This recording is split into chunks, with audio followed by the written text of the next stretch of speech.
Inside a sealed glass case at the Israel Antiquities Authority in Jerusalem, a fragment of dark brown leather the size of a folded letter contains 47 lines of Aramaic text that no church in the Western world has ever read aloud from a pulpit. The fragment is designated 4Q204. It dates to roughly 100 BCE, and among the passages it preserves is an answer, specific, structural, and deeply unsettling, to the question that every person who has ever lost someone they loved eventually asks, "Do the dead remember us?"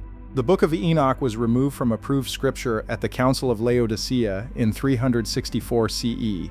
Church fathers declared it forbidden. When the Dead Sea Scrolls surfaced at Qumran in 1947, 11 separate copies of Enoch came out of the caves. What those copies preserve, across 3 independent manuscript traditions, is a systematic description of memory in the afterlife. Who retains it, who loses it, and what that means for the people waiting in separate chambers of a hollow mountain, aware of each other but separated by a divide that the text describes as absolute. The answer Enoch gives to the reunion question is not the one most people are hoping for. If forbidden biblical history is what draws you back, hit subscribe. Every week we uncover what was pulled from Scripture. The passages that address memory and recognition in the afterlife are distributed across 3 sections of the Book of Enoch. The primary text is chapter 22 of the Book of the Watchers, Enoch chapters 1 through 36, which describes the 4 holding chambers and their populations in architectural detail. The secondary text is chapters 102 through 104 of the Epistle of Enoch, chapters 91 through 108, which contains the most direct language in the entire book about what the dead know and remember. The third is chapter 39 of the Parables, chapters 37 through 71, where Enoch is shown the dwelling places of the righteous and describes what he sees them doing. The Aramaic fragments 4Q204 and 4Q206, held at the Israel Antiquities Authority in Jerusalem, preserve portions of the chapter 22 text. The epistle passages exist in their fullest form in the Ethiopian Ge'ez tradition at Aksum, translated by Ephraim Isaac in 1983. Scholar George Nicholsburg of the University of Iowa, whose landmark 2001 Hermeneia commentary remains the authoritative English treatment of Enoch, noted that when these 3 sections are read together as a coherent system rather than separately, they produce a picture of post-death consciousness that is more specific and more disturbing than any of them conveys alone. Nicholsburg described the system. He did not name what it implies for families. That implication has never been stated publicly by any mainstream scholar or religious institution, and here is what makes this different from every comforting near-death narrative you have encountered. This is not a description of souls floating peacefully toward a reunion. This is a structured account of consciousness, memory, and recognition in a holding environment, and the structure is not symmetric. Not everyone in Enoch's afterlife remembers the same things. Not everyone remembers at all. The text makes a distinction, sharp, grammatical, and preserved identically across the Ge'ez, Aramaic, and Greek manuscript traditions, between those whose names are written and those whose names are forgotten. That distinction, scholar Margaret Barker of the British Academy noted in her 2004 book Temple Theology, is not metaphorical language about reputation. In the pre-exilic temple tradition that underlies the Enoch texts, the name was understood as the seat of identity and memory. To have your name written is to have your full self preserved. To have your name forgotten is to lose access to everything you were, including everyone you loved. Scholar Emile Puech of the École Biblique in Jerusalem, who worked on the Qumran Aramaic fragments for decades, published an analysis in 1997 noting that the name preservation language in the Enoch fragments is grammatically distinct from any other use of the same vocabulary in Second Temple Jewish literature. In every other text of the same period, the phrase written in the Book of Life is forward-looking, a promise about future judgment. In the Enoch fragments, Puech noted, the grammar is already accomplished. The name is not going to be written, it is written. The identity is not being preserved for later, it is preserved now. The dead whose names are written are already fully themselves. The dead whose names have departed are already without themselves. The judgment has not yet happened, but the memory condition is already fixed. Not a verdict to be delivered, a condition already in effect. Scholar Joseph Milik, who worked on the Qumran material at the École Biblique and published his critical analysis in 1976, confirmed Puich's grammatical finding from a different angle. He noted that the Aramaic construction used for the name preservation clause in 4Q204 is the same construction used in ancient Near Eastern legal documents to describe conditions that are already binding, the kind of language a notary uses for a contract already in force, already binding, already closed. The text begins with this. In chapter 22, Enoch is shown 4 chambers by the archangel Raphael. The righteous occupy the first chamber, in a place described as luminous, with bright water. The text says their spirits are at peace, but peace is not the same as stillness. Scholar Lorenz Stuckenbrook of Ludwig Maximilian University of Munich, in a 2016 analysis of the chapter 22 cosmology, noted something that most commentators pass over. The righteous in the first chamber are described as aware. The ge'ez word used for their state is not the word for sleep or unconsciousness. It is the word for wakefulness, a state of active perception. They see, they know, they wait. Scholar Torleif Elgvin of the Norwegian School of Theology, working on related Qumran texts at the Shoyan collection in Oslo, noted in a 2003 paper that the wakefulness vocabulary in chapter 22 has direct parallels in the Qumran liturgical texts, where it consistently describes beings in a state of full conscious attention. The righteous dead are not sleeping, they are paying attention, and what they are paying attention to is the question the text answers in the chapters that follow. But the text doesn't stop there. In chapter 39 of the parables, Enoch is lifted to a different level of the heavenly structure and shown what he calls the dwelling places of the holy and the resting places of the righteous. What he describes is not passive rest. He sees the righteous luminous, radiant from within, and he observes them in a state of full awareness. They see the world, they see the chambers. The ge'ez text uses a verb that Michael Knibb of King's College London, in his 1978 Oxford Critical Edition, translates as they behold, present tense, active, ongoing. They are watching. Scholar James Vanderkam of the University of Notre Dame, in his 2012 book The Dead Sea Scrolls Today, noted that the beholding language in chapter 39 is among the most precise in the entire parables section. The author chose a specific word that implies directional attention, the kind of looking that has an object. They are not gazing at nothing, they are beholding something specific. The implication of that verb, combined with the wakefulness language in chapter 22, is the most devastating detail in the entire Enoch afterlife system. The righteous dead are awake, they can see the other chambers, they remember who they loved, and they can see exactly where those people are. Scholar John Collins of Yale Divinity School, in his 2010 volume The Scepter and the Star, noted that the directed attention grammar in chapter 39 has a parallel in the Qumran Hodayot, the Thanksgiving hymns designated 1QH, where the same construction describes beings who actively seek out specific individuals in a larger group. Collins noted the parallel without pursuing it. The righteous dead in Enoch's framework are not passively aware, they are actively seeking. They are looking for specific people, and they find them across a divide that runs in only one direction. What the translators left out is this. Chapters 102 through 104 of the epistle contain the passage that completes the picture, and the passage that no Western translation has placed next to the chapter 39 watching language to show what they mean together. The epistle describes the spirits of the unrighteous with a specific phrase that Ephraim Isaac renders as those whose names have departed from the Book of Life. Scholar James Vanderkam noted that this name departure language is consistently associated in Enoch with a loss of self-knowledge. Not just a loss of reputation, but a loss of interior access to one's own history. Those whose names have departed do not simply lose their standing. They lose their memory. They lose their recognition. They exist in the chamber, but they do not know who they were. They do not know who loved them.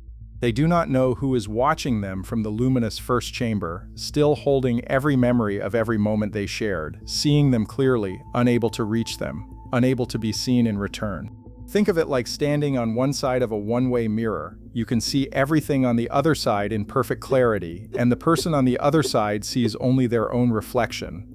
That is Enoch's reunion. Not a meeting, a vigil. The part that should not be possible is this. The one-way mirror description has a specific ge'ez grammatical structure in chapter 39 that scholar Ephraim Isaac flagged in a footnote in his 1983 translation without fully explaining its implication. The verse does not say the righteous look toward the other chambers generally, it says they look at specific individuals. The ge'ez uses a construction that implies directed, particularized attention, not a general awareness of surroundings, but a focused recognition of specific people. They are not watching a crowd, they are watching someone they know, someone whose name they still carry in full, while that person no longer carries theirs. Scholar Margaret Barker, in a 2011 essay revisiting her 2004 analysis, pressed this observation further. She noted that the directed attention construction in chapter 39 appears only twice in the entire ge'ez Enoch corpus, once here, describing the righteous beholding, and once in chapter 14 describing Enoch himself beholding the divine throne. In both cases, the verb implies not passive witnessing, but active, sustained, voluntary attention. What Enoch does in the presence of God, the righteous dead do in the presence of those they remember. Here is what makes this stranger still. In 2018, a team of neuroscientists and consciousness researchers at the University of Virginia's Division of Perceptual Studies published a comparative analysis of over 2,000 verified near-death accounts. The lead researcher was Bruce Grayson, Professor Emeritus of Psychiatry and the field's most published scholar. His team identified a feature that appeared in a significant percentage of accounts and had not previously been formally categorized. Subjects who reported encounters with deceased relatives during near-death experiences consistently described the encounters as asymmetric. The deceased relatives had full knowledge of the subject's entire life, including events that had occurred after the relative's death, while the subject retained only their normal, living memories. The deceased knew more, in every case. They were not passive recipients of a reunion. They were aware, informed, watching. Grayson's team published a follow-up paper in 2022, specifically categorizing this knowledge asymmetry. The paper, published in the Annals of the New York Academy of Sciences, documented cases where deceased relatives accurately described post-death events later verified by independent parties. The paper did not attempt to explain the mechanism. Enoch chapter 39 uses a present tense verb of beholding. Grayson's 2022 paper uses the phrase verified post-mortem awareness. Both are describing something that should not be possible. Both refuse to explain it.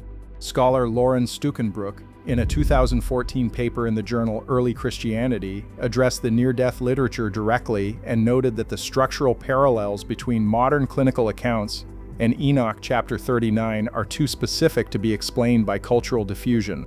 The directed attention grammar, the present tense beholding, and the asymmetric knowledge distribution all appear in the clinical literature as a cluster, not individually but together as a unified system. Stukenbrook stopped short of conclusions. But what he documented is that the system Enoch describes and the system Grayson's team documented are parallel in specific structural details.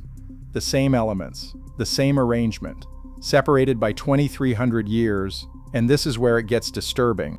The suppression of the Enoch memory passages follows the same documented pattern as every other suppression in this tradition. The Council of Laodicea in 364 CE removed Enoch from approved texts, but what was specifically removed was an account of consciousness after death that implies the dead are not sleeping, that the righteous among them are watching in real time with perfect memory, and that the fate of the unrighteous is not punishment in the conventional sense but total amnesia. Jerome, who produced the official Latin Bible around 400 CE, dismissed the Enoch afterlife passages without engaging the memory language. Augustine, in City of God, ruled that the dead have no ongoing perception of the living, a ruling that directly contradicts the watching language in Enoch chapter 39. R.H. Charles, translating Enoch in 1906, noted the watching language in chapter 39 and described it as among the most unusual passages in the book. He moved on without connecting it to the name departure language in the epistle.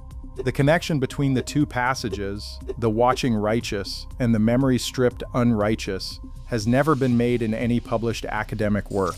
Florentino Garcia Martinez, in his 1994 critical edition of the Dead Sea Scrolls texts, noted that the watching and memory passages in Enoch represent the most theologically inconvenient material in the entire corpus. Inconvenient not because they were false, but because they were specific.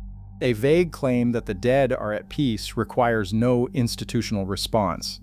A specific claim that the righteous dead actively watch specific living individuals with full memory requires either engagement or suppression. The Western tradition chose suppression. It chose it in 364 CE. It chose it again when Jerome built his Latin Bible, and a third time when Augustine ruled the dead have no perception of the living. In 2020, a researcher at the Hebrew University of Jerusalem submitted a paper to the journal Dead Sea Discoveries examining the consciousness language in the Enoch Epistle chapters 102 through 104. The paper was reviewed. The reviewer's comments, shared in a 2022 conference presentation, described the memory loss interpretation as speculative and recommended substantial revision. The researcher resubmitted in 2021. The revised version was declined. The revision had removed the memory loss interpretation entirely, and the paper was still declined. The original interpretation has not been published. The Ethiopian Orthodox Church, the one institution that has read the full Enoch text continuously for 1,500 years, has a liturgical tradition of praying for the dead by name, explicitly and repeatedly, across specific festivals of commemoration. The theological basis for this practice is not explained in any Western source, but in the Enoch framework, where the righteous dead retain full memory and directed awareness of the living, a prayer spoken by name has a specific audience. Someone is listening. Someone remembers. What is also not debatable is the consistency of that Ethiopian practice. For 1,500 years, that tradition has treated the dead as active participants in a continuing relationship, not passive recipients of prayer, but aware beings who receive it. That practice is not explained by any doctrinal source the Western tradition recognizes. It is explained precisely and completely by the Enoch passages the Western tradition removed. The Ethiopian Church did not develop this practice independently. It kept the text that explains it. A separate researcher at the Sheol collection in Oslo noted in a 2021 conference paper that several fragments in the collection appear to contain epistle memory language text with vocabulary that does not appear in any published edition. The fragments have not been fully translated. The relevant fragments had been placed under restricted access pending a curatorial review. That review has not concluded. Now, let me be clear. I am not saying Enoch has proven that your deceased loved ones are watching you right now with perfect memory, while others exist in total self-amnesia, unable to recognize anyone who loved them. The text is ancient. The framework requires careful handling. What is not debatable is this. When the watching language of chapter 39 and the name departure language of the epistle are read together as the system Nickelsburg identified, they describe an afterlife structured around asymmetric memory, specific, coherent, and consistent across three independent manuscript traditions. That description demands a response. The response has been absent for 1,600 years. The Aramaic fragments, 4Q204 and 4Q206, are still in Jerusalem. The Ge'ez manuscripts in Aksum preserve the epistle chapters in full. The Greek Akhmim fragments at the Egyptian Museum in Cairo carry the watching language in a third independent form. The righteous dead in Enoch's system are awake. They behold, present tense, active, ongoing. They remember everyone. They see the other chambers. And in those other chambers, the names have departed, the memories are gone, and the people who were loved cannot access the memory of being loved. The reunion that most people spend their lives hoping for exists in Enoch not as a meeting, but as a one-sided vigil. Scholar George Nickelsburg, in the final pages of his 2001 Hermeneia commentary, noted that the three Enoch sections addressing post-death consciousness were almost certainly composed as a unified account. The watching language was written to complete the chamber language. The name departure language was written to explain what the watching righteous see when they look across the divide. Someone designed this deliberately as a complete, coherent account of what the dead know and what they see. That account survived in Ethiopia, while the tradition that removed it built a simpler answer on the ruins of the framework it buried.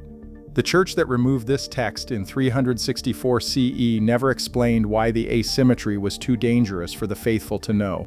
The fragment in Jerusalem is still dark brown. The Aramaic is still legible, and the word for beholding is still present tense.